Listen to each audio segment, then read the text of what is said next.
It was a crisp autumn afternoon in the quiet village of St. Mary Mead, the sort of day that invited one to linger over tea or a leisurely stroll along the winding lanes. The golden leaves twirled lazily to the ground, and the scent of wood smoke drifted from chimneys. At the heart of the village, the old parish church was alive with activity as villagers gathered for the annual choir rehearsal before Sunday's service. Inside the church, the high-pitched voices of the choir boys mingled with the hum of excitement. Young Thomas Lanchester, a promising choir boy of 12, perched on a wooden bench with a sheet of music clutched in his small hands. He was unusually fidgety today, glancing nervously at the door as if expecting someone or something. Miss Marple, sitting quietly at the back with her knitting, noticed immediately. She had seen that look before, a child holding a secret too heavy for his age. Reverend Henshaw, a portly man with a kind face, tapped his baton impatiently. Now, everyone, we must be ready for the Sunday service. Thomas, you seem distracted. Is something the matter?" Thomas mumbled something incoherent, ducking his head. Miss Marple leaned slightly forward, curious but careful to remain unobtrusive. Around her, the villagers moved in their usual dance of polite conversation and subtle judgment. Mrs. Tilling, the vicar's sister, whispered to her friend about young Thomas's new schoolmaster, hinting at troubles at home, though no one had proof of any misbehavior. The rehearsal continued, and the music swelled, filling the ancient stone walls with harmonies that seemed almost too pure for the small, gossip-prone village. Miss Marple's eyes, however, were drawn not to the music, but to the fleeting expressions across the choir boys' faces, the nervous glance, the stiff posture, the hurried whisper exchanged between Thomas and another boy. It was as if some invisible thread connected them, one that might unravel disastrously if pulled. Then, abruptly, a piercing scream shattered the serenity. It came from the vestry, where Thomas had been sitting moments before. The choir froze mid-note, and Reverend Henshaw dropped his baton in shock. Villagers rushed toward the source, Miss Marple among them, moving steadily but with purpose. In the small, dimly lit vestry, Thomas Lanchester lay sprawled on the floor, his small hands clutching a crumpled piece of paper. His eyes, wide with terror, met those of Miss Marple, who knelt beside him instinctively. "What is it, dear?" she asked gently, her voice calm but firm. They know. About the letter," he whispered, his words barely audible. Then, as the commotion grew louder outside, Thomas went silent. His small body had gone completely still, and the color drained from his face. Panic rippled through the parishioners.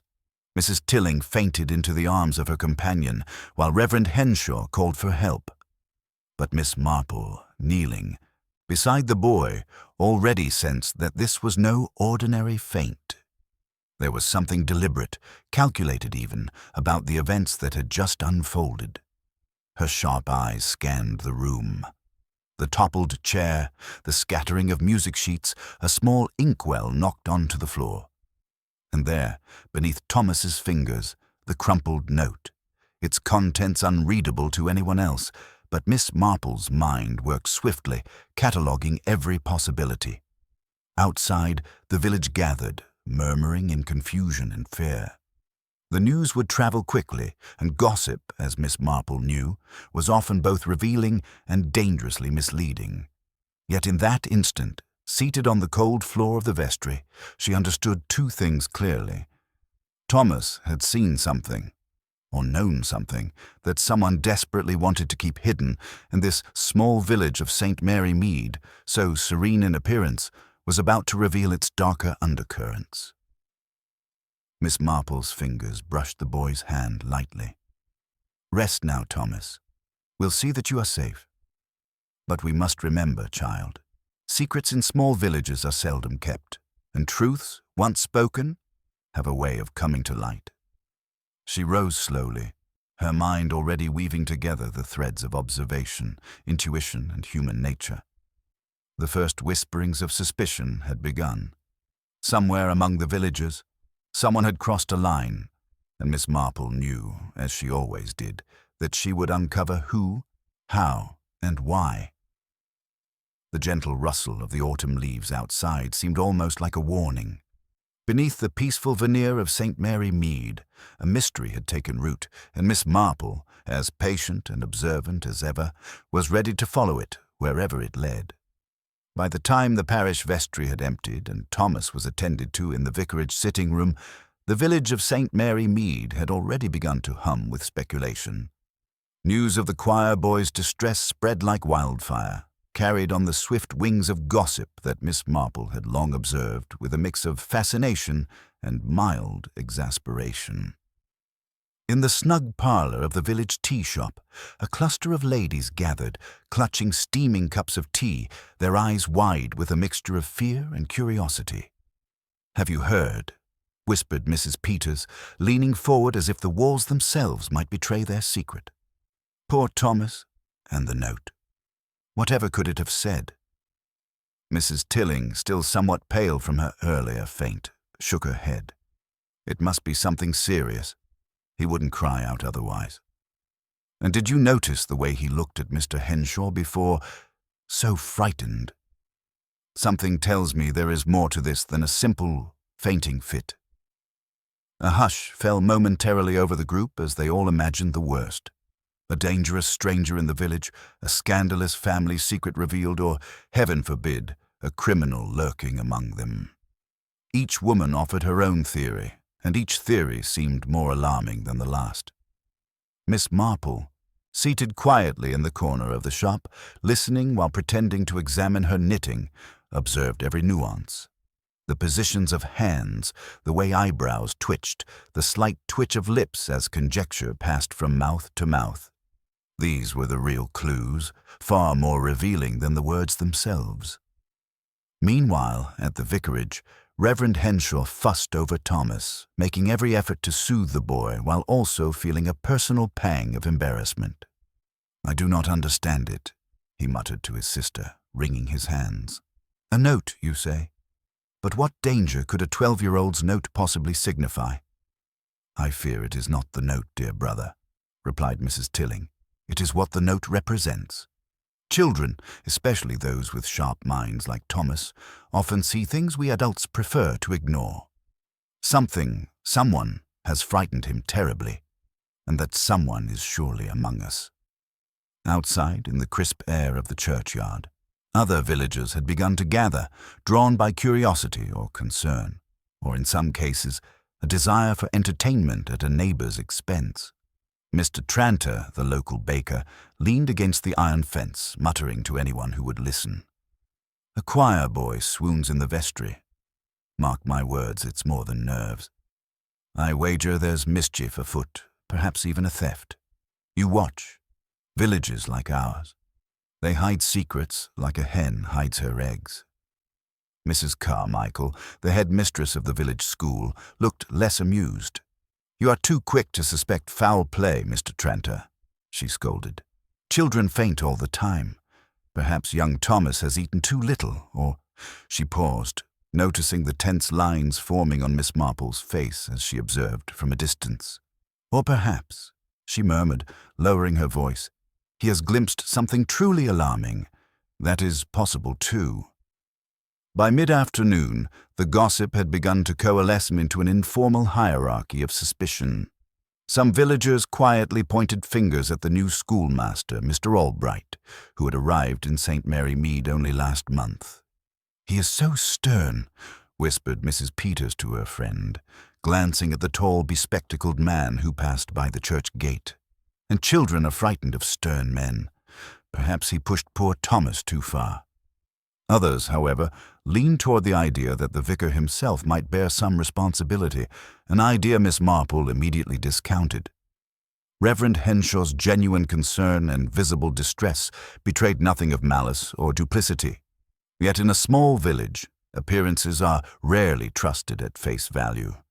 Even the children contributed to the web of speculation. During recess at school, whispers of the note and Thomas's sudden fright spread among the pupils like a contagious secret. Little Lucy Carver, a particularly mischievous girl with a penchant for dramatics, insisted to anyone who would listen that she had seen Thomas with a folded piece of paper in his hand, and he looked as if he might faint any second. Her exaggerated storytelling, though fanciful, contained fragments of truth, and Miss Marple noted that children often remember details adults overlook. By late afternoon, Inspector Craddock had arrived from the nearest town. He was a capable man, earnest and practical, though lacking the subtlety of perception that Miss Marple possessed. He walked through the churchyard, notebook in hand, nodding at villagers who stopped him with their own interpretations. "We shall investigate thoroughly," he assured everyone, though his eyes betrayed a hint of impatience. "A child fainting over a note is serious, yes, but we must not jump to dramatic conclusions." Miss Marple, standing quietly near the edge of the gathering, smiled faintly to herself. The inspector's words were measured, yet it was precisely the calm, procedural approach that often allowed true motives to hide in plain sight. She watched carefully as villagers whispered, gestured, and occasionally glanced toward the vicarage, as if seeking confirmation or denial from those nearest the scene. Every glance, every gesture, was a thread in a tapestry of human behavior that Miss Marple was quietly weaving into understanding. Back in the vicarage, Thomas remained in the care of Mrs. Tilling, who sat beside him, dabbing his forehead with a damp cloth and murmuring gentle reassurances. Yet the boy's eyes, wide and fearful, kept darting toward the window, toward the path where the villagers now lingered in anxious clusters. Miss Marple, still at the vicarage, noted the telltale signs of a child who had glimpsed too much, whose conscience or knowledge weighed heavily upon him. By evening, the entire village had taken a stance, some openly speculating, some silently fearing, and all aware that the ordinary rhythm of St. Mary Mead had been irrevocably disturbed. Conversations overlapped, theories multiplied, and suspicion thickened like fog over the quiet streets. Yet, amidst the clamor, Miss Marple remained serene, knitting quietly in her chair, her mind quietly cataloguing every inconsistency, every subtle behavioral quirk she observed, preparing for the moment when these small, seemingly inconsequential details would converge into a revelation. In the hush of twilight, with windows aglow and smoke curling lazily from chimneys, the village settled into an uneasy evening. The church, now empty and silent, seemed almost to hold its breath, and somewhere in the vicarage a frightened boy clutched a crumpled note, the contents of which would shape the unraveling of secrets hidden far deeper than anyone yet suspected. Miss Marple rose, her eyes reflecting the last light of the day. She knew with a certainty that only comes from years of careful observation that the village's outward calm was deceptive. Somewhere among them, a truth lurked, waiting to emerge, and it would take nothing less than the patient unraveling of human nature to expose it. The morning following the incident, St. Mary Mead awoke under a thin veil of tension. The usual chirping of birds and the rustling of autumn leaves could not entirely mask the undercurrent of anxiety running through the village. Miss Marple, as was her habit, began her day with a quiet stroll, basket in hand, observing not only the physical landscape but also the subtler terrain of human behavior. The baker, Mr. Tranter, was already arranging loaves in neat rows, but his usual jovial greeting was subdued, his eyes darting toward the vicarage. Mrs. Peters, passing by with her terrier, muttered something about the note, as if speaking it aloud might summon calamity. Miss Marple's route took her past the parish church, where she paused at the gates. The stone steps were deserted, yet she could almost sense the residual tension that clung to the walls. The vestry door, still slightly ajar from yesterday's incident, bore the faint impression of hastily moved chairs. She noted these details quietly, her mind already cataloguing the scene for later reflection. A faint disturbance in the pattern of life, she knew, often contained more information than a shouted accusation. By mid-morning, Inspector Craddock arrived to take formal statements from villagers and those connected to the choir. He was methodical and professional, yet Miss Marple noted with mild amusement that he relied heavily on spoken testimony and often overlooked the quiet language of demeanor. His first interview was with Reverend Henshaw, who, while anxious and flustered, spoke earnestly of Thomas's peculiar behavior and the boy's unusual distress the previous day. He clutched a note as though it were the heaviest thing in the world, the vicar explained, and his eyes, oh, Inspector, his eyes were wide with a fear I have seldom seen in a child. "Did he mention the contents?" Craddock asked, pen poised. Reverend Henshaw shook his head. "Not in words, but children are often more expressive than they appear. There is something he knows, something alarming. I fear it may be connected to, well, I am not certain." Miss Marple, standing quietly behind a tall pillar, made a mental note. The vicar's concern was genuine, untainted by conjecture or personal bias. A reliable witness, she thought, though one of limited observational reach. She would need to supplement his account with her own scrutiny. Next, the inspector spoke with Thomas himself, who had been brought, under Mrs. Tilling's watchful care, to the vicarage study. The boy, pale and still trembling, clutched his mother's shawl tightly. Miss Marple observed the subtle way he pressed his lips together, how his small fingers twisted the fabric as though to anchor himself against panic. When asked about the note, Thomas could only whisper, I shouldn't have read it. I shouldn't." His voice faltered, and he buried his face in his hands. Miss Marple knelt beside him discreetly, her presence gentle and non-threatening. "You are safe now, Thomas," she murmured.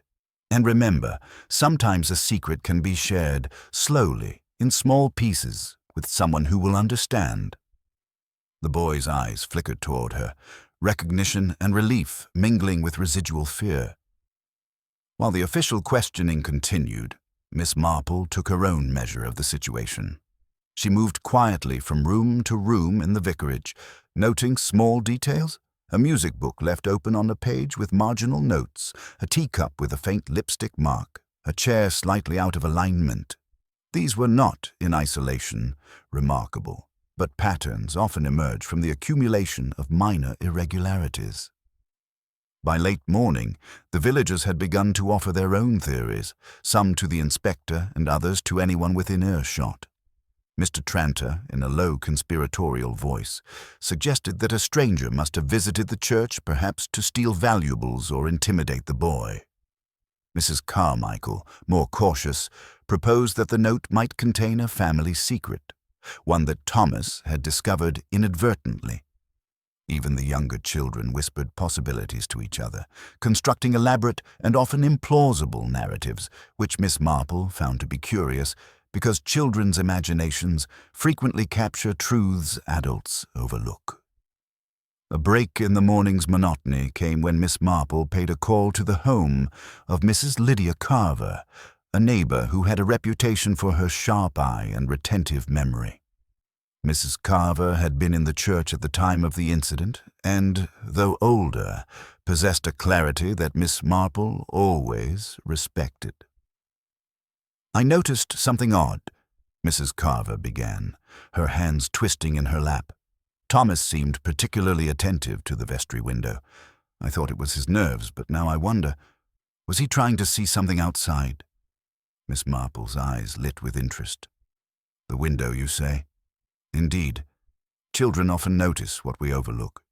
Did you see anyone approaching or perhaps leaving while he was looking?" Mrs. Carver shook her head. "No, nothing. But the angle. It seemed he was seeing something, someone, before anyone else noticed." Miss Marple thanked her quietly and, as she left, reflected on the significance. Human behavior, especially that of a frightened child, often carried truths too delicate to be forced into words. Observing those behaviors would guide her far more reliably than pressing for confessions or relying solely on written testimony. By early afternoon, Miss Marple returned to the church. The vestry was empty, yet she lingered, inspecting each detail with meticulous care. A faint smudge on the wooden floor caught her attention, likely overlooked by the inspector and the villagers. A tiny fragment of paper lay near the inkwell, almost imperceptible against the stone. Miss Marple picked it up gingerly and noted the impression of words, pressed through, illegible to all but those trained to recognize subtle cues. She stood, surveying the church with the calm composure that concealed the rapid calculations of her mind. Villagers were arriving for a midday service, their faces a mixture of curiosity and anxiety. Each one, she observed, contributed to the growing mosaic of human motives, fears, and secrets. A twitch of the lip, a diverted gaze, a slight hesitation in speech. These were the elements Miss Marple catalogued, quietly storing each for future reference. By the time Inspector Craddock concluded his initial interviews and prepared to leave for the day, it was clear that no immediate solution had presented itself. The choir boy remained unsettled, the villagers uneasy, and the note's mysterious contents still undisclosed. Miss Marple, however, felt no impatience. She had already begun assembling the fragments, the whispered fears, the nervous gestures, and the minor anomalies into a coherent mental framework. The first threads of the puzzle were now visible, and she understood that patience, observation, and an acute sense of human nature would unravel the mystery far more efficiently than any immediate accusation. As she left the churchyard, the autumn sun slanting low over the village rooftops, Miss Marple reflected that St. Mary Mead's apparent tranquility was deceptive. Beneath its polite facades, hidden tensions and long-forgotten secrets were stirring, and somewhere within that quiet village, a truth awaited discovery, delicate and dangerous in equal measure. By the following morning, St. Mary Mead had fully embraced its role as a village of conjecture and suspicion. Though outwardly polite, the atmosphere was taut with unspoken accusation. Miss Marple, who preferred observation over intrusion, could see it in every furrowed brow, every sideways glance exchanged across garden fences, and in the hushed but urgent whispers at the market. The church incident had become the center of all attention, and the villagers, eager for resolution, had already begun forming their own conclusions. Inspector Craddock, arriving promptly with his notebook and crisp professional demeanor, seemed equally convinced that the case would be straightforward. "Let's focus on what we know," he said to Reverend Henshaw and Mrs. Tilling. "Someone frightened the boy, someone close enough to the church to reach him unnoticed. The note is crucial, yes, but we must consider immediate possibilities. The new schoolmaster is the obvious first suspect. He is strict, unfamiliar, and children tend to fear strangers." The villagers' reactions were varied, but Miss Marple noted the subtle confirmation bias at play. Mr. Tranter, leaning against the church gate, nodded vigorously, clearly delighted to have his suspicions validated. "I told you, Inspector. The boy is frightened, and who else could it be? That Albright fellow arrived only last month. It's all very suspicious if you ask me." Mrs. Carmichael, the schoolmistress, sighed. "Yes, he is new, but he is not cruel. My students respect him. He is punctual, precise, and expects discipline. That is not the same as frightening a child to near collapse." Miss Marple, knitting quietly in her corner of the vestry, remained silent. She had observed Mr. Albright for several days already and noted his meticulous nature, his slightly awkward posture, and the faint tension in his voice when speaking to children. Yet she also detected something absent, the deliberate cruelty that would justify a child's terror over a mere note. Something about the situation felt orchestrated. Meanwhile, Thomas Lanchester, still pale from the previous day, had been brought under the watchful eyes of his mother and Mrs. Tilling. He sat quietly on a chair, hands folded in his lap, his gaze fixed on the floor. When the inspector questioned him again about the note, Thomas's lips trembled, but he did not speak. He glanced once at Miss Marple, as though begging her to understand what he could not say aloud. Miss Marple, noting this silent appeal, filed it mentally. The child's fear was genuine, but its source was elusive. Often, she reflected, the loudest suspicion was not the most accurate. The one who seemed the most obvious culprit was rarely the true architect of deception. Inspector Craddock turned to Mr. Albright, who had arrived at the church under polite summons.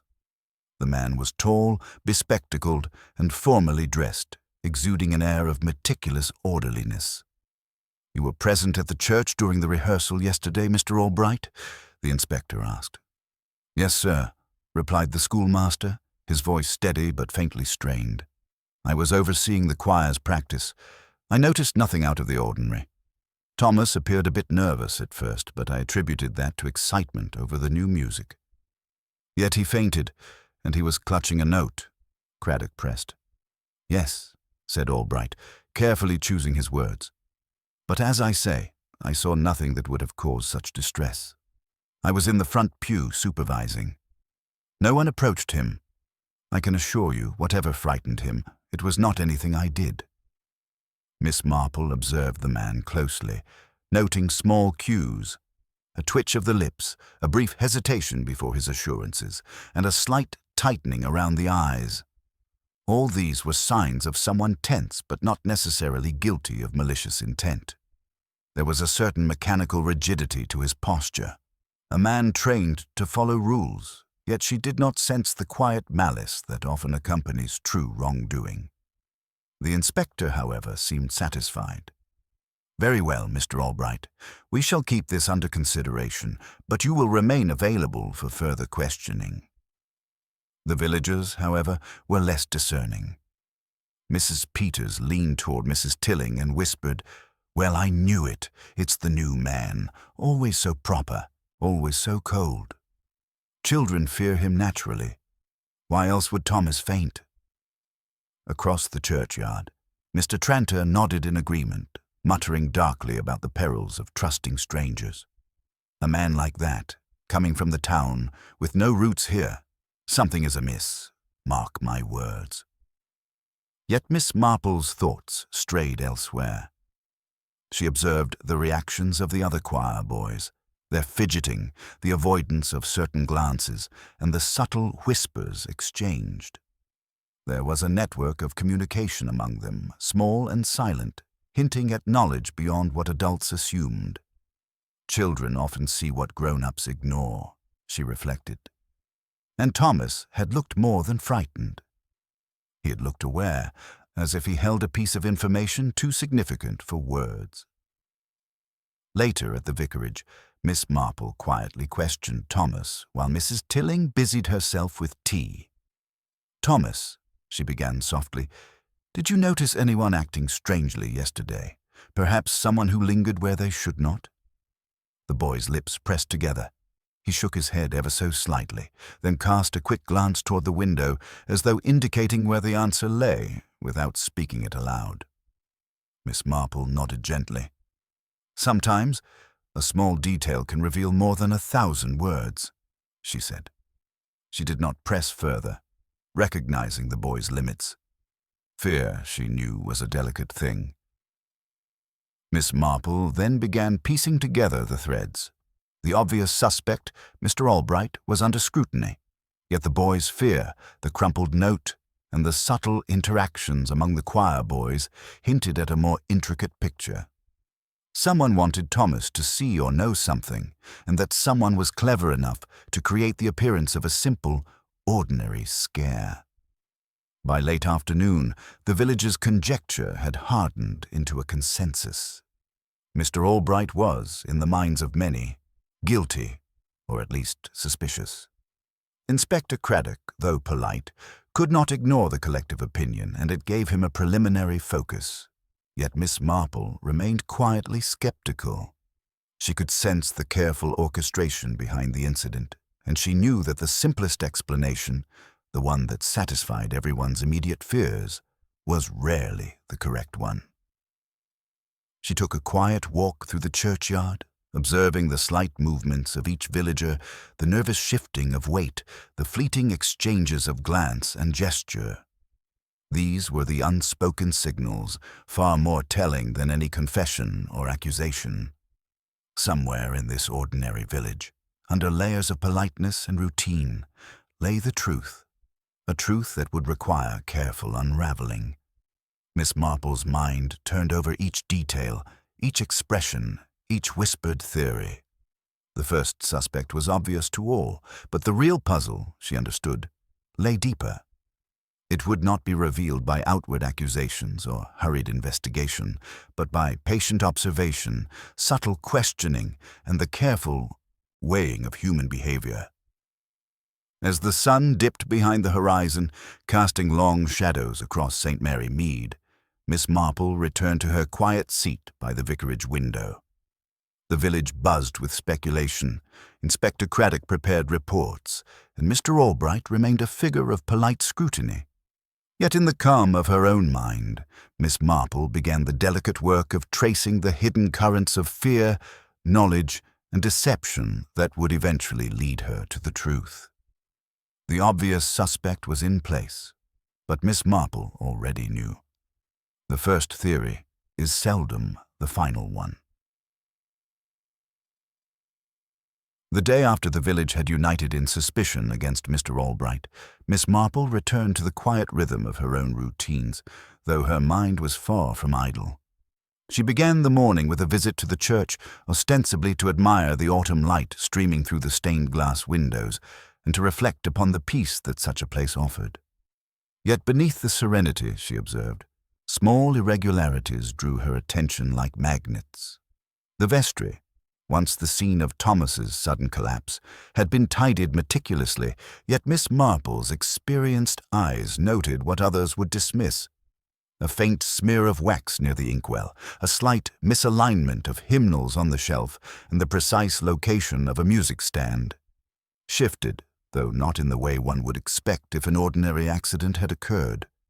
These subtle clues, she reflected, could suggest that someone had deliberately created the appearance of chaos while masking the true motive. Her gaze fell on the crumpled fragment of paper Thomas had clutched. It had been returned to her discreetly, wrapped in a corner of his handkerchief.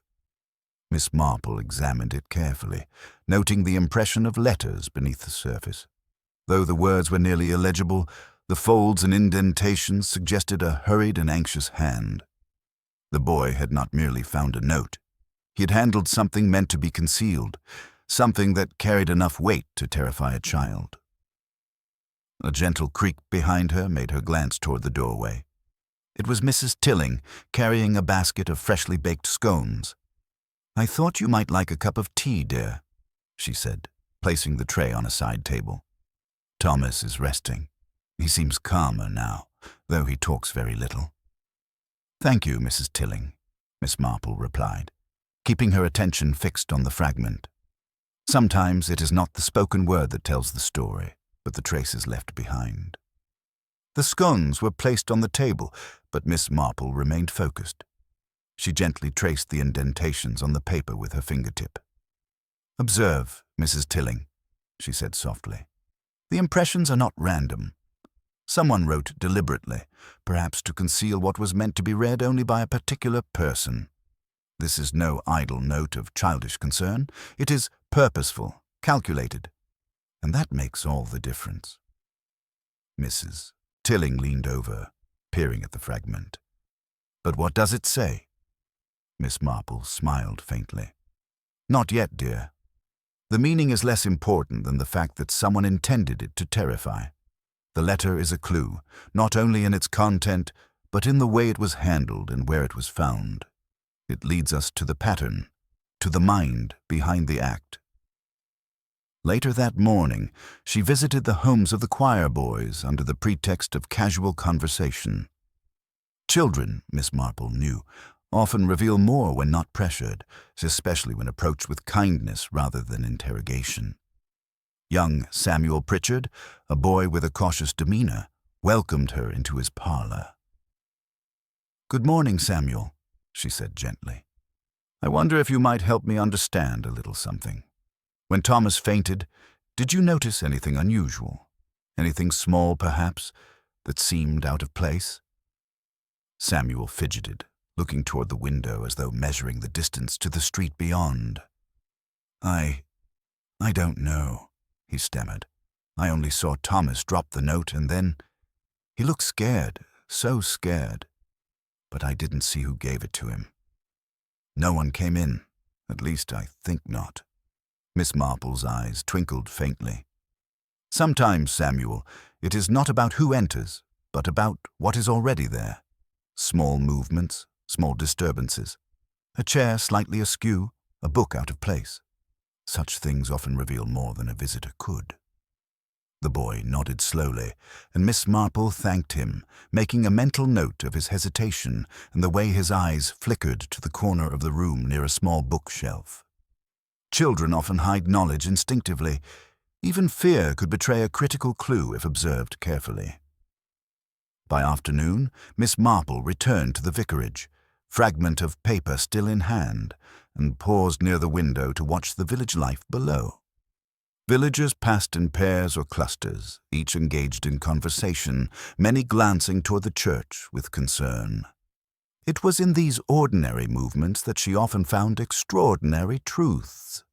Her eyes fell on Mr. Tranter, who appeared unusually restless as he closed his bakery for the day. The baker's movements were precise, but there was a brief lapse, an almost imperceptible glance toward the church vestry window. Miss Marple filed the observation away. Often, the guilty reveal themselves not through overt acts, but through the smallest of gestures, repeated unconsciously. Returning to the fragment, she began piecing together the sequence of events in her mind. Thomas had discovered something, or believed he had. Someone had intended to frighten him, or perhaps to warn him through the note. And yet the method had been indirect, designed to implicate the new schoolmaster and draw attention away from the true instigator. Miss Marple also considered the subtle hierarchy among the choir boys. Children are remarkably perceptive of adult intentions. A frightened child may absorb information silently, while another may act to protect or mislead. Each boy, therefore, was a potential witness, and each movement or glance could either conceal or reveal the truth. The breakthrough came unexpectedly when she inspected the church floor near the vestry door. A faint smear of ink, almost invisible against the worn wooden planks, suggested that the note, or a similar one, had been handled there, perhaps dropped or hastily folded. The direction of the smear indicated the writer's hurried exit, and the smudge's shape hinted at the size of the hand that left it. It was smaller than an adult's, yet deliberate in its placement. Miss Marple's mind worked quickly. The implication was subtle but unmistakable. The act had been carefully orchestrated, leaving only enough evidence to cause alarm without revealing the full scope of intent. Someone had manipulated the scene, leveraging the villagers' natural tendencies toward suspicion to deflect attention. By evening, she returned to the vicarage, where Thomas was resting, and placed the fragment on the small table beside her chair. She observed the boy quietly, noting how his eyes flitted toward the paper, then toward her, as if seeking reassurance. The child's instinctive reaction confirmed her suspicions. The key to understanding the incident lay not in fear alone, but in the concealed knowledge that Thomas had glimpsed. Knowledge someone wanted buried. Miss Marple sipped her tea thoughtfully. The day had yielded small revelations, subtle patterns, and a clear sense that the obvious suspect was merely a diversion. Somewhere, beneath the surface of St. Mary Mead, a deeper truth was waiting, hidden in plain sight, and it would require careful observation, patience, and a precise understanding of human nature to uncover. As the twilight settled across the village, Miss Marple looked out the window once more. The tranquility of St. Mary Mead belied the tension beneath its surface, and she knew with quiet certainty that the hidden clue she had discovered would soon guide her to the next stage of understanding, and ultimately to the revelation of the person who had orchestrated the fear and the reasons behind it. The following morning brought with it a chill wind that rustled the fallen leaves along St. Mary Mead's quiet streets. Miss Marple, with her customary calm, took her usual route through the village, noting not only the physical state of each home and garden, but also the subtle tension in her neighbors' expressions.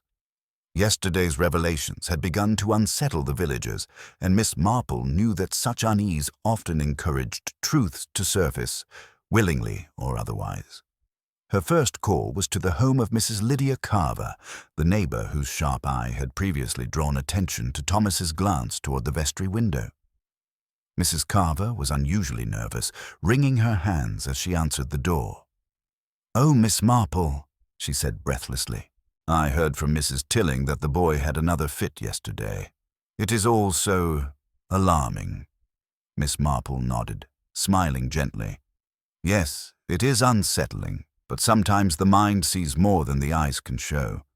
Have you noticed anything peculiar in the church or among the choir boys?" Mrs. Carver hesitated, then whispered, "Well, perhaps it is nothing, but I saw Samuel Pritchard yesterday speaking hurriedly to one of the other boys. There was something in their manner, secretive, almost conspiratorial." Miss Marple's eyes twinkled faintly. Children, as you know, often notice things adults overlook. Their small gestures can reveal what we might otherwise miss. She thanked Mrs. Carver, making a note to observe Samuel more closely. By late morning, Miss Marple had visited several homes, speaking casually to villagers while all the while observing mannerisms, glances, and expressions. At the vicarage, she found Reverend Henshaw and Mrs. Tilling discussing the latest developments. The vicar, still concerned but composed, expressed his unease. "It is difficult to understand why a child should react so violently to a mere note," he said. "And yet Thomas's fear is unmistakable." Mrs. Tilling, ever practical, added, "I worry that someone in the village is deliberately trying to frighten him, or perhaps to protect some secret. Children are so vulnerable, and adults sometimes forget that a small incident can have far-reaching effects." Miss Marple nodded. "Precisely. And the smallest oversight can reveal the largest truth. It is often in the quietest corner, the slightest gesture, that a clue hides itself." Later, she called on the Pritchard household. Samuel, the boy she had previously spoken with, was alone in the garden, sweeping leaves into a neat pile. Miss Marple approached him gently. "Samuel, my dear," she said, "I wondered if you might help me understand something. Yesterday, during the rehearsal, did you notice anyone acting strangely or whispering secrets?" The boy hesitated, frowning in concentration. I think so, Miss Marple," he admitted after a pause. "Thomas got a note. I didn't see who gave it to him, but, well, I overheard James Fletcher talking about something. He said not to tell anyone. I didn't think it was important. But now—" Miss Marple listened intently. The boy's hesitation, the tremor in his voice, and the way his eyes flickered toward the house's rear garden were all small but meaningful signals. "It is very important, Samuel," she said softly. "And sometimes, speaking it aloud to a trusted person is the safest way to relieve the worry." Samuel swallowed hard, then described a fleeting conversation he had overheard between James and another child, whispering near the vestry after rehearsal. The tone was urgent, secretive, almost conspiratorial. Miss Marple filed these details carefully, aware that such minor exchanges could illuminate far greater truths when combined with adult observations. By mid-afternoon, Miss Marple returned to the vicarage and invited Thomas to accompany her for a quiet walk in the churchyard. She spoke gently, encouraging the boy to describe, if he could, the feelings and small observations that had accompanied his fainting spell. Though hesitant, he revealed that he had noticed a figure lingering near the vestry window, just out of sight, and had found the note tucked under a hymn book. Miss Marple's mind pieced the information together. The note, the child's fear, The small gestures of other boys all suggested a carefully orchestrated act meant to conceal the true intentions of the perpetrator. But who and why? Evening brought an unplanned confrontation. Mrs. Tilling and Miss Marple received a visit from James Fletcher's mother, a woman with a reputation for impatience and a sharp tongue. "I hear," she said accusingly, "that my boy has been spreading rumors. This whole business with Thomas is absurd. Children faint all the time. Why involve him in secrets that do not concern him?" Miss Marple responded with gentle firmness. "Mrs. Fletcher, your son may have witnessed or overheard something of significance. We are not accusing him, but understanding his perspective helps us see the larger picture." The woman's expression hardened, but a flicker of anxiety passed over her features. She left abruptly, leaving Miss Marple to consider the implication. A parent's defensive reaction often concealed knowledge, whether conscious or instinctive. The protective instinct, she knew, was a powerful motivator, capable of influencing behavior and concealing truths. Later that evening, she visited the Pritchard home once more. Samuel's account was fuller now. James had been hiding something, exchanging glances with another choir boy named Edward Henshaw, the vicar's distant cousin. Both boys had behaved unusually after Thomas had received the note, as though signaling each other to maintain secrecy. Miss Marple noted the significance of the connection. Secrets often weave through families, and the combination of children acting under duress, whispered messages, and subtle adult interference created a web of interlinked behaviors. It was no longer a simple question of a frightened choir boy and a mysterious note. It was the layering of fear, loyalty, and hidden knowledge that shaped the entire incident. Returning home under the fading light, Miss Marple reflected on the day's revelations. The obvious suspect, Mr. Albright, remained under scrutiny by the inspector and villagers, yet her observations suggested a more complex picture. The note, the children's secretive behavior, the parents' subtle reactions, all pointed toward a network of hidden motives. As night settled over St. Mary Mead, Miss Marple sat by her window with her knitting, quietly reviewing the sequence of events. The village, outwardly calm, was, in fact, brimming with concealed truth, subtle alliances, and protective deceptions. Every glance, whispered word, and hesitation had its place in the intricate puzzle. Miss Marple's keen mind worked tirelessly, cataloging the connections, noting contradictions, and preparing for the next phase. Determining which threads led to the instigator, which were diversions, and which revealed the unspoken fears that had driven Thomas to panic. The first confrontation had begun, and with it, the hidden secrets of St. Mary Mead were slowly surfacing. She allowed herself a faint smile. The surface calm of the village was deceiving, but the underlying patterns of human behavior, once observed with patience and care, rarely failed to illuminate the truth. And she, as ever, would follow those patterns wherever they led, until the mystery was resolved and the frightened choir boy could finally feel safe once more. The following morning brought an unexpected change to St. Mary Mead. A grey, overcast sky mirrored the villagers' collective unease, and a chill had settled in the air, though the season was still early autumn. Miss Marple, as always, began her day with a quiet walk, noting the subtle shifts in behavior among the townsfolk. There was a difference in tone, a restraint in conversation, as though some unspoken knowledge had taken hold. It was during her walk near the churchyard that the first true twist of the case became apparent. A messenger, breathless and pale, approached the vicarage, carrying news that caused Reverend Henshaw to blanch. The children's choir had been practicing in the church when one of the boys, Edward Henshaw, fainted suddenly, clutching his chest and collapsing onto the pew. Panic erupted instantly. Samuel Pritchard ran to fetch help, while the other boys were shepherded out by concerned parents. Miss Marple, arriving moments later, observed the scene with calm precision. Edward's condition appeared minor, He had regained consciousness, but the timing was alarming. 2 choir boys, both displaying extreme distress in close succession, suggested more than coincidence. Some in the village whispered immediately about contagion or nervous excitement, but Miss Marple's instincts told her otherwise. "Reverend," she said gently, "2 children fainting in succession is rarely accidental when a note is involved. There may be more than meets the eye, and I suspect someone is orchestrating these incidents carefully." Inspector Craddock, arriving soon after, attempted to calm the growing crowd of villagers. "We will investigate this thoroughly," he said, though his usual measured tone hinted at unease. 2 incidents in such a short time must have an explanation, but we must avoid panic.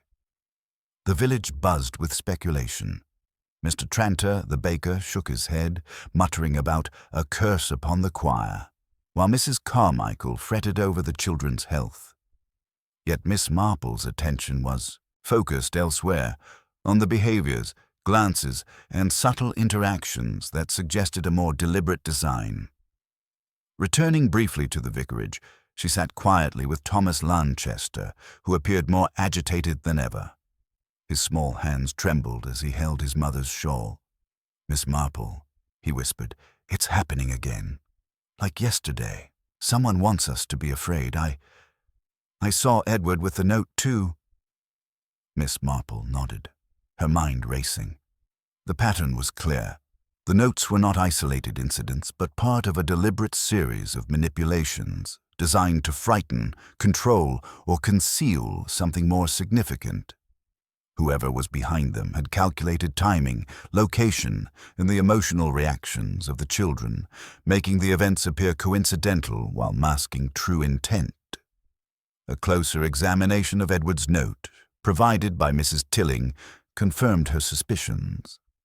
The paper bore faint impressions similar to those on Thomas's fragment, suggesting that the same hand, or hands, following identical instruction, had composed both messages. Yet subtle differences hinted at the possibility of more than one person acting in concert.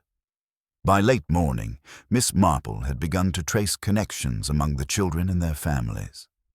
Samuel Pritchard's earlier observations regarding James Fletcher and Edward Henshaw took on renewed significance. She noted patterns in their secretive glances, the quick exchange of whispers, and small hesitations that spoke louder than words. Something was being hidden, deliberately and carefully, from both adults and children alike. As the day progressed, the villagers' anxiety deepened. The duel incidents had cast suspicion anew, not just on Mr. Albright, but on several villagers. Mrs. Tilling confided her worry to Miss Marple. "I fear that the children themselves may be involved, though I cannot imagine why they would wish to frighten each other. It seems so deliberate, yet so secretive."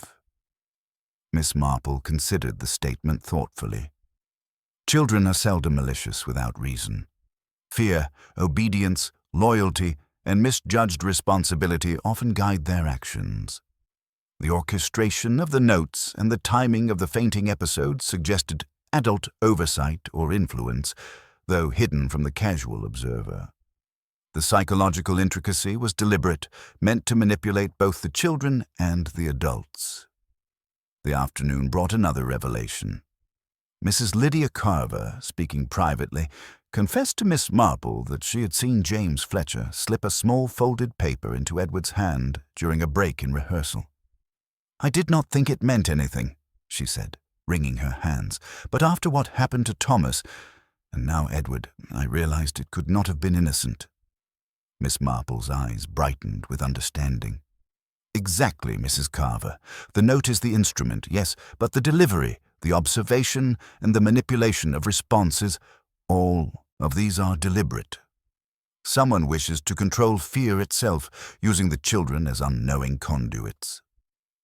By early evening, Miss Marple convened a discreet meeting with the key adults involved: Reverend Henshaw, Mrs. Tilling, and the concerned parents of the choir boys.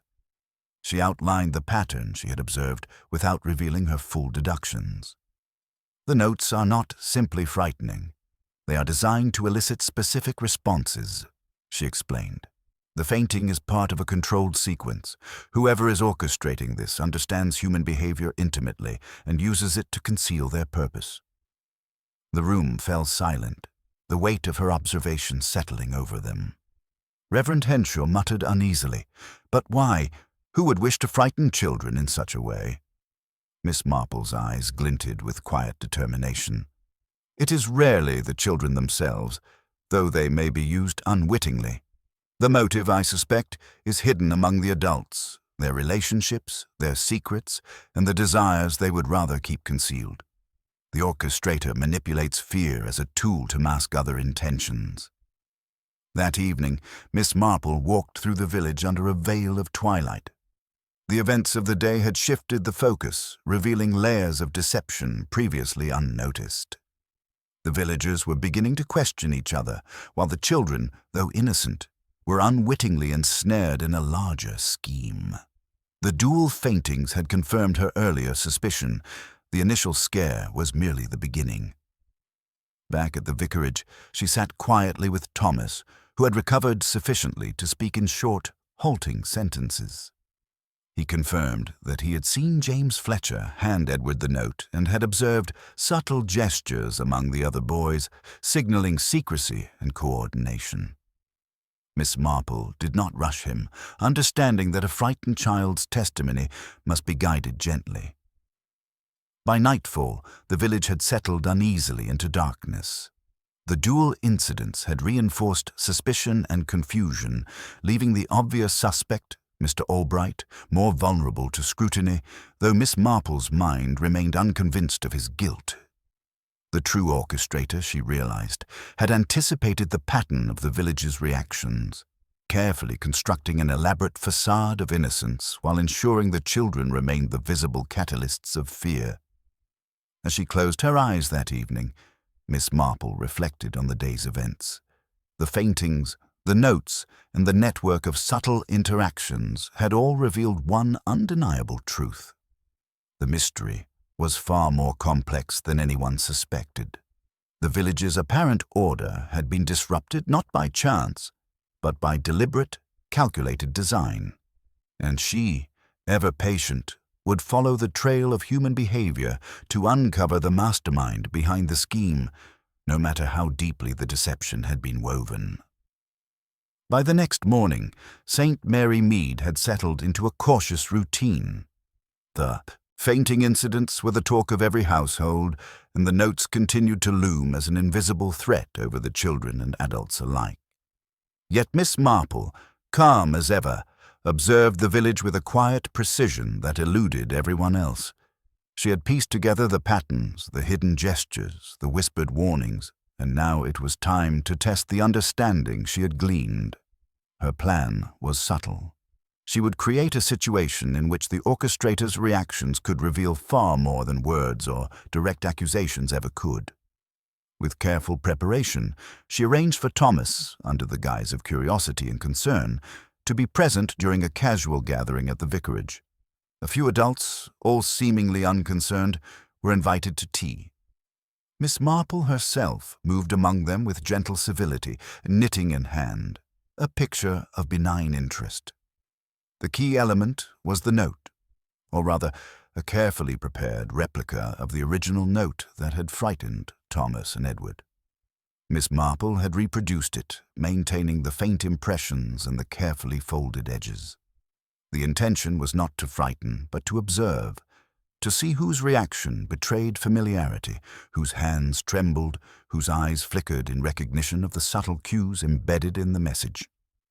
As the gathering commenced, she placed the note on the side table within casual view of the adults. The children, including Thomas and Edward, were gently guided to sit nearby but were not made aware of the note's presence. They played quietly, their attention divided between games and observation of the adults' subtle movements. Miss Marple began with gentle conversation, asking about recent events, the choir's rehearsals, and the children's progress in school. Each question was innocuous, yet layered with potential for revealing involuntary reactions. "It is curious," she said, "how children notice things that adults might overlook. Even a small paper left in a corner can hold great importance to someone. Her words were casual, yet deliberate. She watched each adult, noting slight shifts in posture, the tightening of hands or a glance cast toward the side table where the note rested. Mr. Tranter, ever eager to assert his own theories, leaned forward to interject about the new schoolmaster, but paused abruptly as his gaze fell on the note. A subtle blanch crossed his face, almost imperceptible to the untrained eye, but enough for Miss Marple to register. Mrs. Fletcher, too, displayed unusual behavior. She excused herself momentarily, muttering about a misplaced teacup, yet Miss Marple observed that her retreat coincided precisely with her glance toward the note. Every movement, every hesitation, was catalogued silently. Thomas, seated beside Miss Marple, fidgeted in his chair, glancing nervously at the paper. "Miss Marple," he whispered, "I think someone will know it. They will recognize it." "Perhaps, my dear," Miss Marple replied, gently, "but we are merely observing, not accusing. Sometimes understanding comes before revelation." The test continued with carefully structured conversation. Miss Marple spoke of village gossip, of minor incidents, and of the subtle ways people convey fear without words. She watched, almost imperceptibly, the interplay of reactions. Mrs. Carver, ever observant, seemed genuinely disinterested, while others' micro-expressions suggested hidden tension, a familiarity with the note's purpose that they could not entirely conceal. Then came the critical moment. Miss Marple, addressing the gathering in her usual mild tone, remarked, "I wonder, if a small piece of paper were to be found by a child, would its meaning depend on the child's imagination, or on the knowledge of the adult who placed it there?" She allowed a pause, knitting her thoughts into quiet observation rather than accusation. Almost instantly, Mrs. Fletcher's hand trembled as she adjusted her shawl. Mr. Tranter, who had been leaning forward, straightened abruptly, his jaw tightening. Both glanced toward the note simultaneously, though neither spoke. It was a precise, involuntary response. Fear mixed with recognition, subtle yet unmistakable. Miss Marple, knitting quietly, noted every detail. She moved closer to the note, her steps unhurried, and casually picked it up. The eyes of the adults followed, each micro-expression revealing varying degrees of recognition and discomfort. "Ah," she murmured, almost to herself, "even the smallest objects can carry great truths when placed with intention." The children remained silent, though Thomas's small hand found hers briefly, seeking reassurance. Miss Marple's focus remained on the adults. Every twitch of muscle, every hesitation, every glance toward the note told her more than any direct question could. She understood the orchestrator of fear would now be revealed through their own responses. Minutes passed in quiet observation, and Miss Marple allowed the tension to build naturally. Then, deliberately, she turned to the children. "Thomas," she said, "perhaps you could describe what you noticed yesterday. It need not be in words alone. Sometimes gestures, expressions, or even glances tell the story just as clearly." Thomas hesitated, then mimicked the motions of receiving a folded paper and glancing toward another boy. Edward followed suit, echoing the subtle gesture. The adults' reactions were immediate. One of the group, a man previously quiet, who had been observed exchanging glances with several children, suddenly stood, flushing deeply. His hand shook as he clutched a teacup, and his eyes darted toward the doorway as if seeking escape. Miss Marple, without breaking her knitting, addressed him gently. "Ah, I see now. It seems some truths, though hidden, cannot resist the quiet clarity of observation. Your familiarity with the note and your careful orchestration has been noted, quite without your awareness." The room fell silent. The tension was tangible, and the implicated individual's discomfort betrayed more than words ever could. Miss Marple's test had worked. The orchestrator of the incidents could no longer conceal their knowledge. their recognition of the replicated note exposing their involvement. Even the villagers previously convinced of Mr. Albright's guilt began to shift their glances, the focus of suspicion moving silently toward the correct individual. Miss Marple allowed the moment to linger, giving them the space to understand the depth of deception and the complexity of human behavior she had unraveled through subtle observation. By evening, after the guests departed, Miss Marple reflected quietly on the day's success.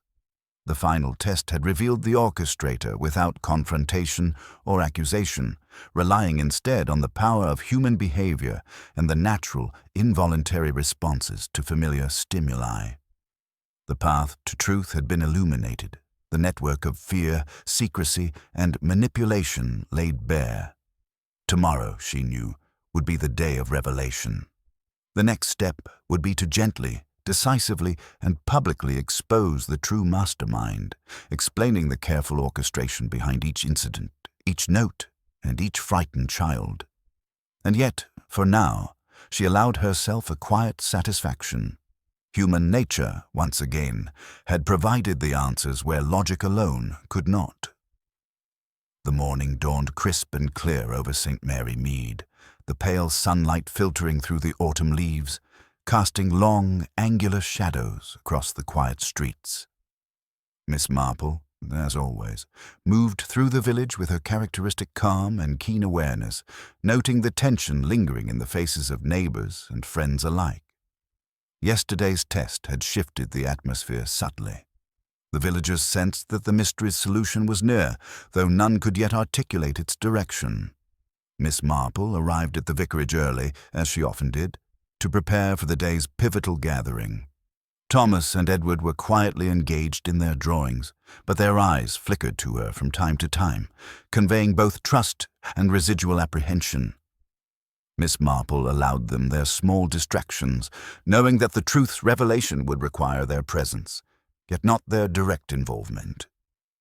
Reverend Henshaw and Mrs. Tilling were already in the drawing room, their expressions a mixture of curiosity and mild anxiety. Several other adults involved in the previous incidents had been invited under the guise of a routine discussion of village matters, though Miss Marple's intentions were, of course, far more deliberate. With everyone assembled, Miss Marple rose slowly from her chair, her knitting folded neatly on her lap. "My friends," she began, in her gentle yet authoritative tone, "the recent events at our church, the faintings, the notes, the fear, have understandably caused much consternation. Naturally, suspicion fell upon the obvious person, our new schoolmaster, Mr. Albright. Yet I have observed closely, as I always do, and found that appearances can be deceiving." She allowed a brief pause, letting the tension mount, eyes scanning the room for the subtle signs of recognition, discomfort, or relief. The adults shifted slightly, some fidgeting, others clasping their hands tightly. Miss Marple's gaze finally rested on a single individual whose eyes betrayed something deeper, a mixture of anxiety and guilty recognition. "You will recall," she continued, "the notes received by Thomas and Edward. Each appeared frightening, designed to provoke fear and uncertainty, and yet there were patterns, subtle gestures, and interactions that suggested more than mere happenstance. We must consider who had the knowledge, the access, and the intent to orchestrate such incidents." At this point, she gestured lightly toward the notes, now lying on the side table. "Notice, if you will, the folds, the impressions, the delicate handling. The handwriting, while imperfectly visible, contains clues that only one individual would recognize immediately. And the children, innocent, observant, yet frightened, responded not only to the notes, but to the orchestrator's subtle directions." Thomas and Edward, seated nearby, glanced nervously at each other. Miss Marple continued, "The orchestrator is not simply someone seeking mischief. No, the intention was to conceal, to manipulate perception, and to control outcomes through fear, using our children as intermediaries. Who, then, had the knowledge of the church's schedule, the children's movements, and the ability to direct subtle signals among them?" A slight cough from the man whose reactions she had noted yesterday, Mr. Tranter, drew her attention. His hand trembled slightly as he adjusted his waistcoat, and his eyes avoided direct contact. Miss Marple, unflustered, regarded him gently. You see, the guilty often betray themselves not in words, but in the smallest gestures. Recognition, discomfort, even the instinct to flee, these are far more telling than protestations of innocence. The room grew quiet, the children's pencil scratches the only other sound. Miss Marple's eyes flicked toward Thomas, who was biting his lip, then to Edward, whose small fists rested tensely in his lap. "Thomas, Edward," she said softly, "if you would demonstrate once more what you did upon receiving the note, it will aid everyone's understanding." The boys obeyed, mimicking the exact sequence of glances, gestures, and subtle signals from the prior days. Mr. Tranter's reaction was immediate and unmistakable. His body stiffened, a quick intake of breath, a fleeting glance toward the window as though contemplating escape. Miss Marple's eyes softened, yet she did not avert them. She had already confirmed what her observations had suggested. He was the orchestrator. "Ah," she said finally, her tone gentle but resolute. "We can see clearly now how these incidents were arranged. The notes, the careful timing, and the subtle signals among the children were all intended to mislead and to frighten, while drawing suspicion toward an innocent party. And yet the truth, once observed, cannot remain hidden. Every gesture, every hesitation, every glance told its own story." Mr. Tranter's mouth opened as if to speak, then closed. His jaw tightened and his hands fidgeted. Miss Marple continued, allowing the weight of the evidence to settle over the room. "You were familiar with the children's routines, aware of the timing, and capable of controlling the sequence of events without raising suspicion.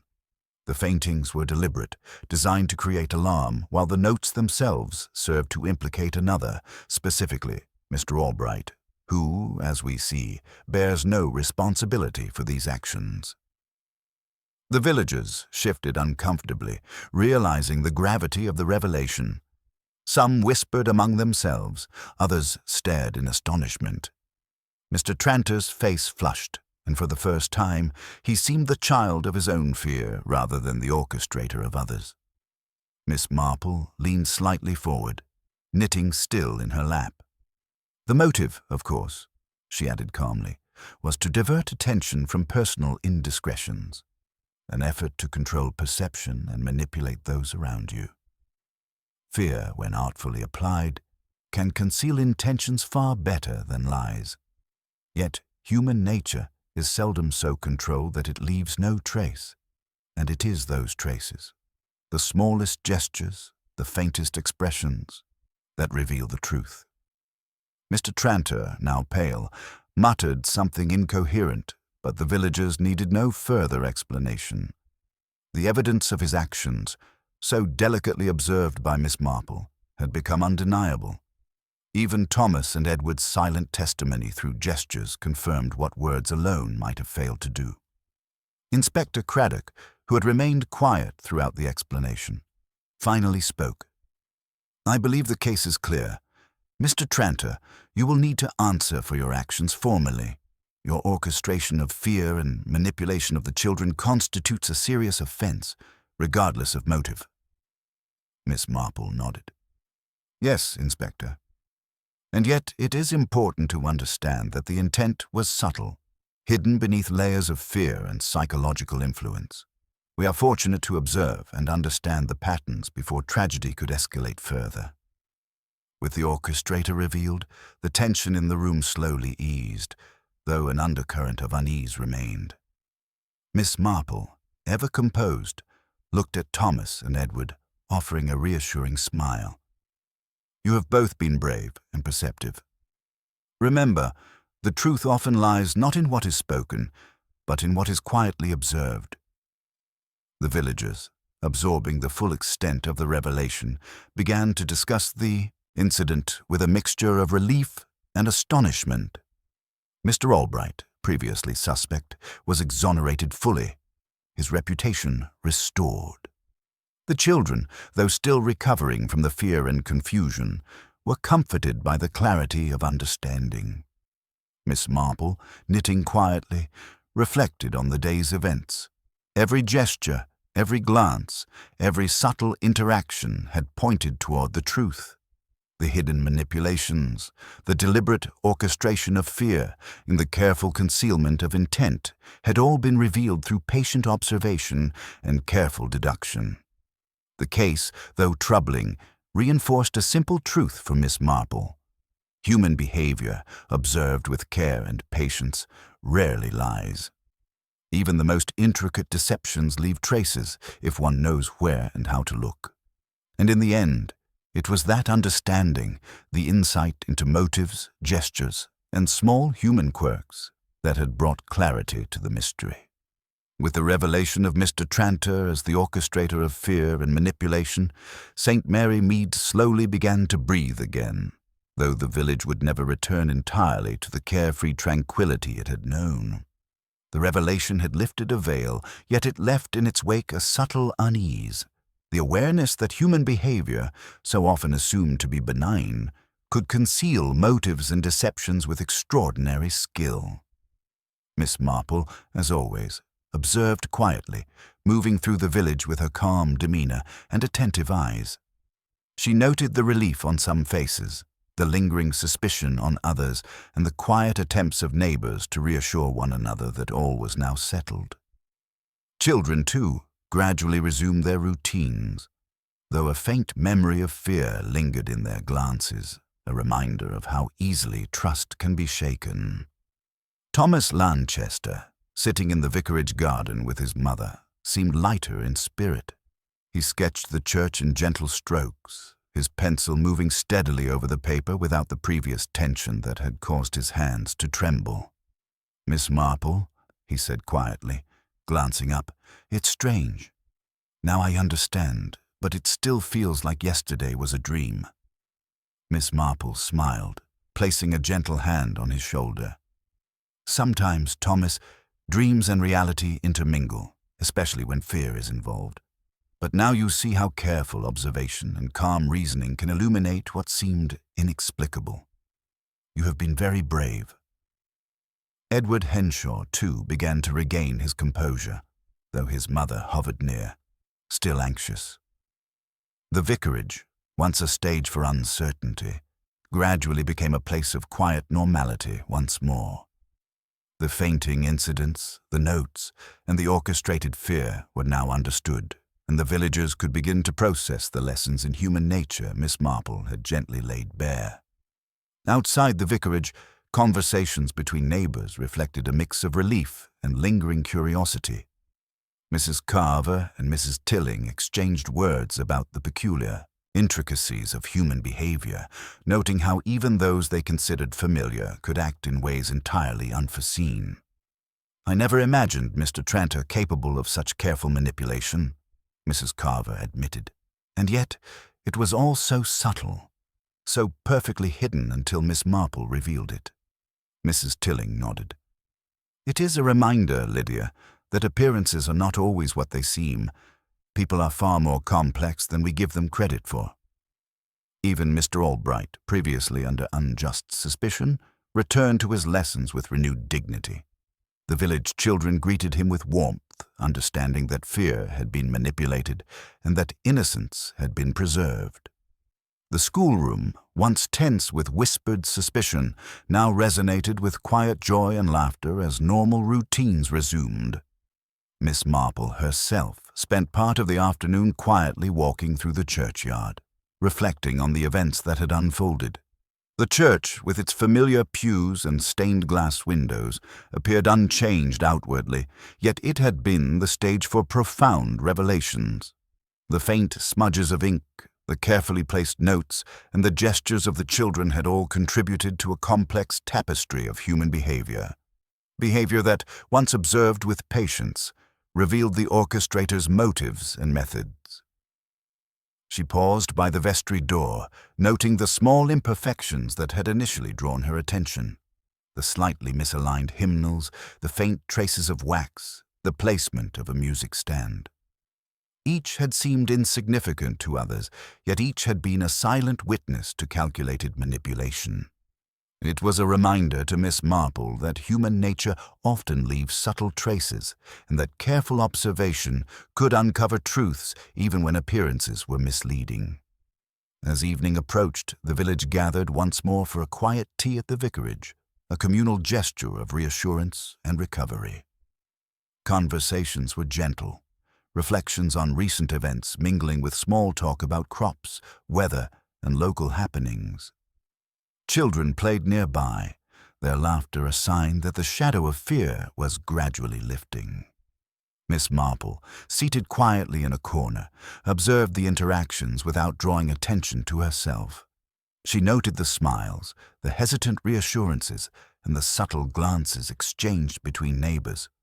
All signs that the community was healing, slowly rebuilding trust after a period of anxiety and suspicion. Even Mr. Tranter's absence, noted by some, was a quiet reminder of consequences and the boundaries of accountability in human conduct. As the gathering wound down, Miss Marple walked to the window, gazing across the village streets bathed in the soft glow of sunset. The tranquility was now more reflective than before, tinged with awareness that human behavior, though sometimes troubling, could also reveal resilience, honesty, and the capacity for growth.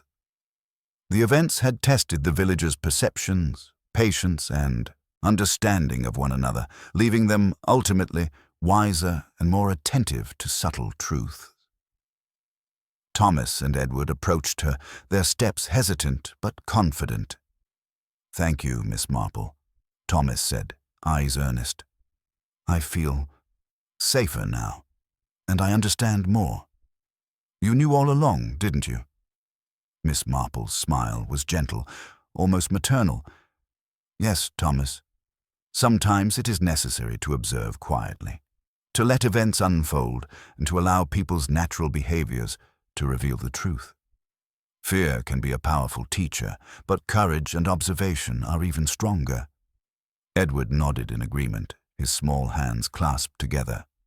"I'll remember," he said softly.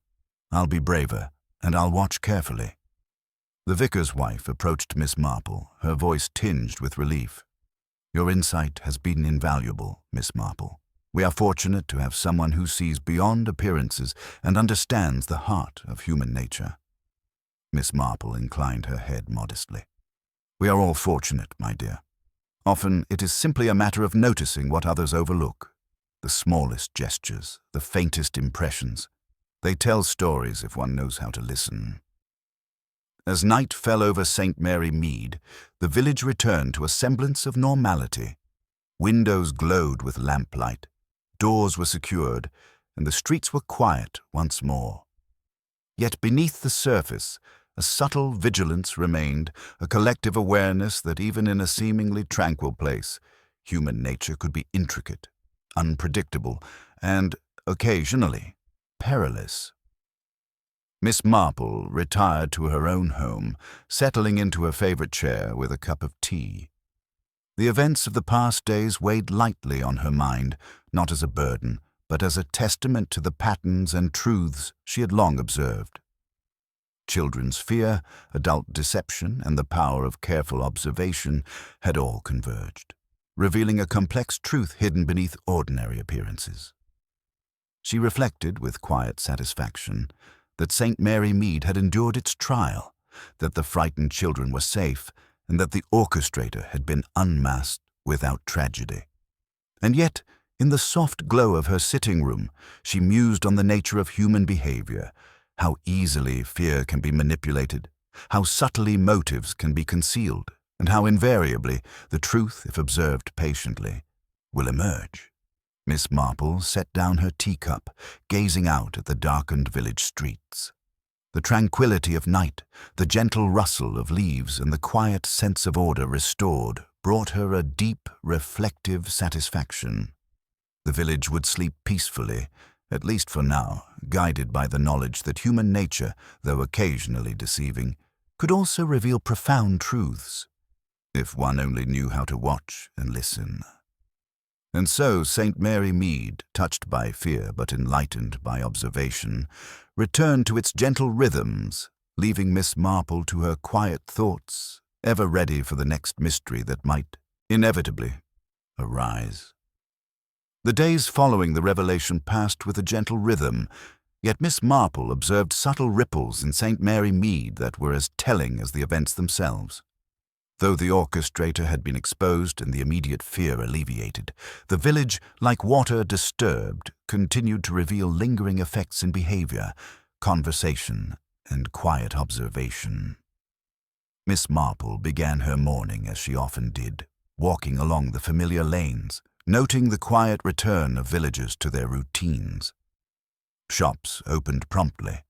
Children skipped to school, and neighbors exchanged greetings with measured warmth. But beneath these signs of normality, she perceived layers of change, a cautious attentiveness in glances, a softening in tone, a hesitation in words.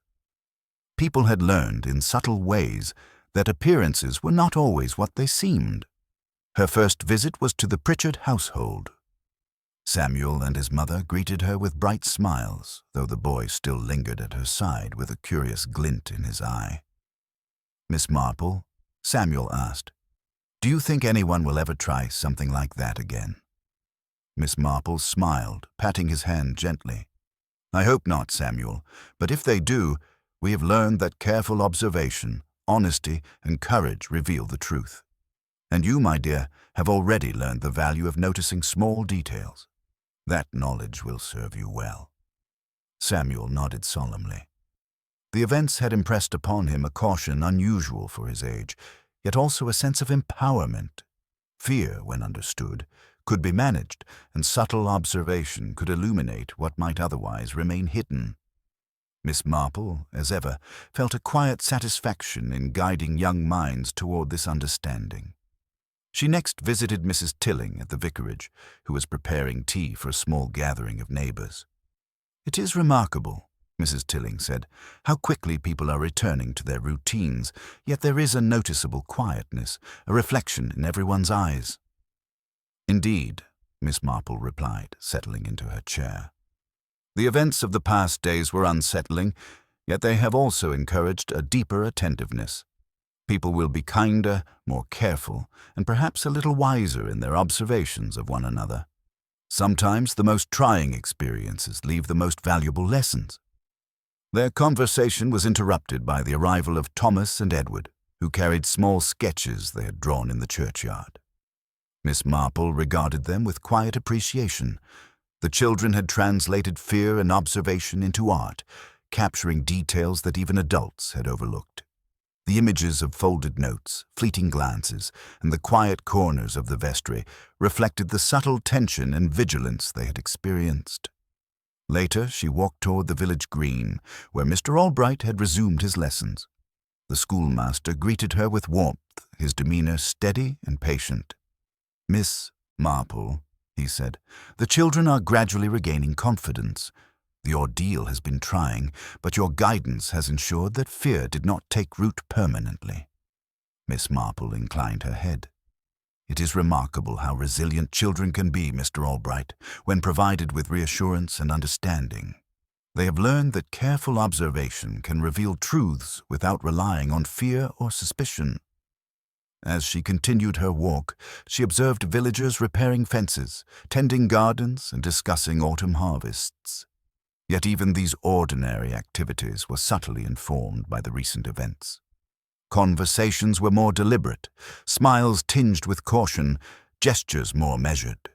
The village had been reminded, gently yet firmly, that beneath the surface of daily life lay currents of complexity, currents shaped by human motives, fears, and secrets. By afternoon, Miss Marple returned to her home, where she settled near the window with her knitting. The quiet ticking of a clock marked the rhythm of ordinary life, yet she reflected on the extraordinary circumstances that had unfolded. Fear, manipulation, and deception had existed side by side with innocence, curiosity, and courage. and it was through the careful observation of these human tendencies that clarity had been achieved. Miss Marple's thoughts returned to the children, who had been both witnesses and inadvertent participants in the orchestrated scheme. Their perceptiveness, though accompanied by fear, had provided crucial insight. Thomas, Edward, and Samuel had demonstrated that even in the most ordinary-seeming individuals, there exists a capacity to notice, to reflect, and to act with integrity. The village's social fabric, too, had shifted. Relationships previously assumed to be simple and transparent had revealed layers of complexity. Bonds were tested, trust was recalibrated, and a deeper understanding of one another emerged. Villagers now approached each other with a quiet attentiveness, more attuned to the subtle expressions, gestures, and hesitations that could convey truth or conceal intention. As dusk approached, Miss Marple walked once more to the churchyard. The air was cool, the fallen leaves rustling gently underfoot. She lingered near the vestry, noting the familiar imperfections, the slightly misaligned hymnals, the small scratch on the pew, the faint indentation where a note had rested. These details, seemingly insignificant, had played a crucial role in uncovering deception. She smiled faintly, reflecting on how human nature, with all its flaws and intricacies, left traces that could be read by a patient and attentive observer. Returning to her home, Miss Marple poured herself a small cup of tea and settled into her chair. She reflected on the lessons imparted, not only to the villagers and children, but also to herself. Observation, patience, and empathy were the keys to understanding human behavior, and even the most subtle actions could illuminate truths hidden beneath layers of pretense. She allowed herself a quiet satisfaction in knowing that the village, though subtly changed, had endured its trial. The children's fears had been addressed, the orchestrator's deception revealed, and the community's awareness expanded. St. Mary Mead, with its seemingly tranquil streets and ordinary cottages, had emerged wiser, more attentive, and more understanding of the complexities of human nature. Finally, as darkness fell and the village settled into the calm of night, Miss Marple sat by her window, the soft glow of lamplight reflecting on her knitting. Outside, the village lay quiet, the streets bathed in silver moonlight. The ripples of fear, manipulation, and revelation had subsided, leaving a lasting impression of vigilance and understanding. In the stillness, she allowed herself to muse gently on the truth she had once more uncovered. Human nature, subtle, complex, and sometimes deceptive, could always be understood if one observed with patience, compassion, and insight. And though the villagers might forget the precise events in time, they would retain a heightened awareness of one another, a quiet wisdom born from a lesson in fear, observation, and courage. As the night deepened, Miss Marple closed her eyes, confident that St. Mary Mead, touched yet strengthened by recent events, would awaken with renewed clarity and care in the days to come. The village was at peace for now, and the cycles of human observation, understanding, and revelation had once again proved their enduring power.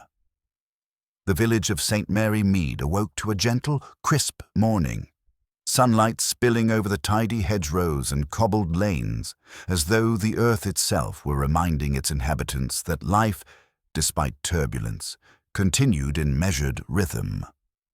Miss Marple, sitting by her window with a steaming cup of tea, watched the village gradually stir to activity, aware of the subtle changes left in the wake of recent events. The faint tension that had once haunted the streets was now replaced by a quiet attentiveness, a testament to the lessons learned from fear, deception, and revelation. She reflected on the series of orchestrated incidents that had brought the village to such unusual alarm. Notes delivered in secrecy, fainting children, and manipulated perceptions, all had been symptoms of one individual's attempt to conceal personal indiscretions and control the narrative through fear. Mr. Tranter's careful orchestration, now fully exposed, had demonstrated the depth to which a seemingly ordinary person might manipulate events, yet the truth had prevailed through observation, patience, and understanding human nature. The children, Thomas and Edward among them, were already playing in the garden, their laughter carrying faintly to Miss Marple's window. The sight brought a small, reflective smile to her face. Fear had been a temporary teacher, but courage and perception had proved enduring. The boys, despite the scare, had emerged more observant, more attentive, and subtly wiser in the ways of the world. Even innocence, she considered, was enhanced by an awareness of subtle truths, provided guidance was offered gently and insightfully. Miss Marple's thoughts turned to the villagers themselves. Conversations she had overheard on her morning walk confirmed what she had quietly observed in private. The community had absorbed the lessons without fully realizing it. There was a newfound attentiveness in exchanges of words and gestures, a deliberate consideration of others' intentions, and an implicit understanding that appearances could be deceptive. What had begun as anxiety and suspicion had transformed into collective wisdom, tempered by the gentle correction of misperceptions. She recalled the pivotal moment when the final test revealed Mr. Tranter's guilt, not through confrontation, nor through accusations, but through subtle observation of human behavior. The flicker of recognition in his eyes, the hesitation in his gestures, and the instinctive attempt to retreat had all spoken volumes to a patient observer. Miss Marple's satisfaction lay not in the exposure of guilt alone, but in the demonstration that human nature, intricate as it might be, always leaves traces for those attentive enough to notice. The church, now silent, seemed to hold the echoes of the past week. The folded notes, once instruments of fear, had been returned to their places or discarded. The hymnals, once misaligned, now lay straight and orderly, and the children's pews, once the site of fainting and tension, were again spaces of learning and innocent play. Yet Miss Marple knew that the impression of those days would linger, quietly shaping how the villagers perceived one another and how they approached even the most ordinary interactions. Her reflections also encompassed the subtle transformations within herself. While her skills had once again brought clarity to a complex situation, she recognized that each case, no matter how localized, offered insights into the depth of human behavior. Observation, tempered by empathy, revealed motives and intentions that could otherwise remain hidden. Even the smallest gestures, an exchanged glance, a slight tremor of the hand, a fleeting hesitation, held meaning. And it was precisely in these small details that understanding was rooted. Miss Marple considered the nature of fear itself, particularly as it had been experienced by the children. It had been both real and manipulated, frightening yet instructive. Fear, she mused, could illuminate truths, but only when guided and observed with patience. And courage, even in the smallest of hearts, could transform apprehension into insight. Thomas and Edward, though young, had demonstrated that attentiveness and reflection could reveal subtleties that adults might overlook. Across the village, ordinary life resumed. Shopkeepers opened their doors, villagers tended gardens and livestock, and children prepared for the routine of school. Yet Miss Marple recognized the silent shifts in consciousness, the heightened awareness, the more measured responses, the careful attention to gestures and words that indicated St. Mary Mead had been subtly but permanently altered. The shadow of the past events would remain, not as trauma, but as a quiet lesson in vigilance, observation, and understanding human motives. As midday approached, Miss Marple walked through the village streets, nodding politely to neighbors who had grown accustomed to her presence and keen insight. Each interaction provided a small confirmation of her earlier observations. Conversations were now carefully attuned. Smiles carried subtle honesty, and glances revealed unspoken understanding. The village had regained its surface tranquility, yet beneath it lay a richer comprehension of human behavior and the importance of attentiveness in maintaining trust and harmony. Returning home, Miss Marple settled once more with her knitting, reflecting on the events and the lessons they offered. The orchestrator's exposure had brought closure, but the enduring impact lay in the villagers' enhanced awareness, the children's strengthened perception, and the gentle demonstration that truth, when approached patiently and observed thoughtfully, would inevitably prevail. In the quiet of her sitting room, Miss Marple allowed herself to consider the broader implications of the events. Human nature, she knew, was infinitely complex, capable of both deception and courage, cruelty and empathy. Fear, when used manipulatively, could obscure truth, but it also, paradoxically, could reveal the subtleties of behavior that might otherwise remain unnoticed. Her role, as always, had been to observe patiently, to guide quietly, and to allow natural behavior to illuminate hidden motives. Even as evening fell and shadows lengthened across the village, she remained poised, a figure of calm reflection in her small, orderly home. The streets outside were quiet, the lamplights casting soft glows over cobblestone paths, and the village seemed to rest peacefully. Yet Miss Marple knew that beneath this calm lay the subtle patterns of human behavior, ever present and ever revealing to those willing to watch and listen. She closed her eyes briefly, savoring the tranquility and reflecting on the resilience and perceptiveness she had witnessed. The orchestrated incidents, though unsettling, had ultimately strengthened both the children and the village.